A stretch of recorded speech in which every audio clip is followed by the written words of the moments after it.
السلام علیکم پیارے دوستو، امید کرتی ہوں آپ سب خیریت سے ہوں گے۔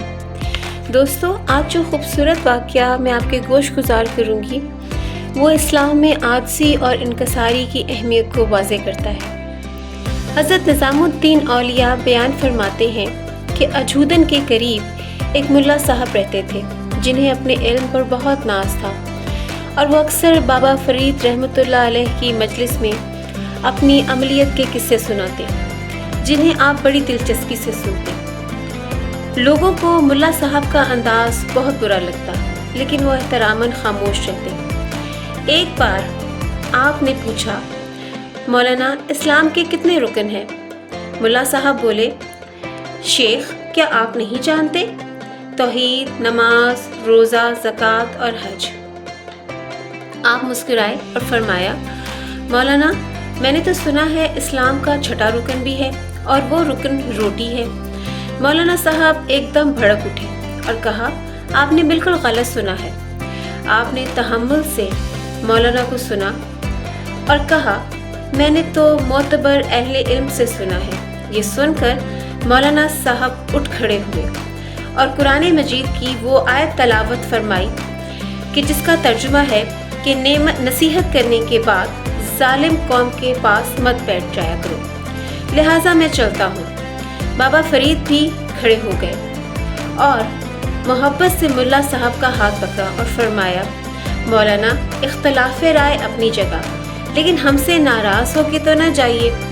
لیکن ملا صاحب نے اپنا ہاتھ چھڑایا اور غصے میں وہاں سے چلے گئے۔ اس کے بعد ملا صاحب نے حج کا ارادہ فرمایا اور وہ حج کرنے کے لیے چلے گئے اور 7 سال تک مکہ اور مدینہ میں قیام کیا۔ پھر وطن واپسی کے لیے روانہ ہو گئے۔ واپسی کے سفر میں سمندر میں بہت سخت طوفان آیا اور ملا صاحب کسی تختے پہ تیرتے ہوئے ایک جزیرے تک جا پہنچے۔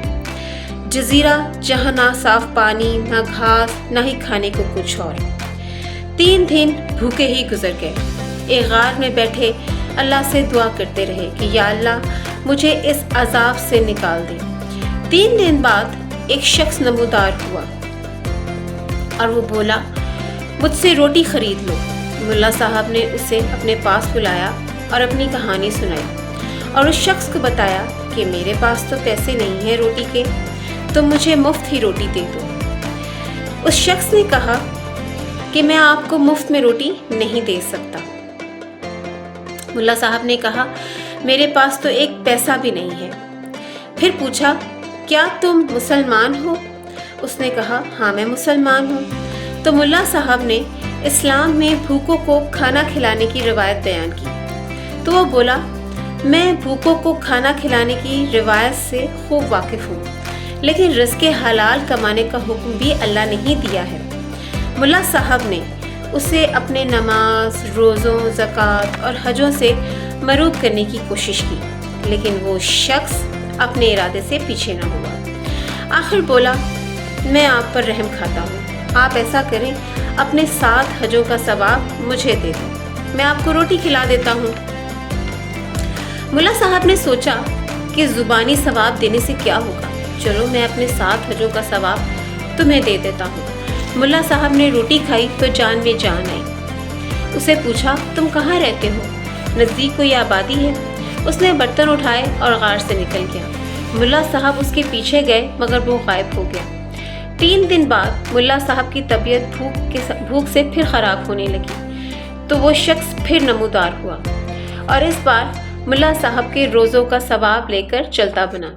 پھر 3 دن بعد نماز اور پھر ایسے ہی 3 دن بعد زکوٰۃ کا ثواب بھی لے لیا۔ پھر 3 دن بعد وہ شخص دوبارہ نمودار ہوا تو ملا صاحب رونے لگے اور اس کو کہا، اب میرے پاس تمہیں دینے کے لیے کچھ بھی نہیں ہے۔